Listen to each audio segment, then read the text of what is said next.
நான் உங்கள் சிப்பிப்பாறை ஜோதிடரசு ஆதிராகவன் ஜெயபாலாஜி.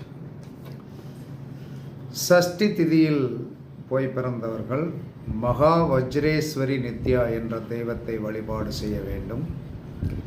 சப்தமி திதியில் பிறந்தவர்கள் சிவதூதி நித்யா என்ற தெய்வத்தை வழிபட்டு வர உங்களுடைய பணப்பிரச்சனை ப்ளஸ் குடும்ப உறவில் பிரச்சனை இருப்பவர்கள், குடும்பத்தில் ஒற்றுமை இல்லாமல் இருப்பவர்கள் இந்த திதி தேவதைகளை நீங்கள் வணங்கி வர வர வர வர என்ன சொல்லணும், பண கஷ்டம் நீங்கி உறவுகளில் இருக்கின்ற பிணக்கங்கள் நீங்கி கண்டிப்பாக ஒரு நல்ல ஒரு வாழ்க்கை முறையை அமையும் என்பதற்கு இந்த திதி தேவதைகளை நீங்கள் வணங்கி வர கண்டிப்பாக உங்களுக்கு வெற்றி கிடைக்கும் என்று சாஸ்திரம் சொல்கிறது.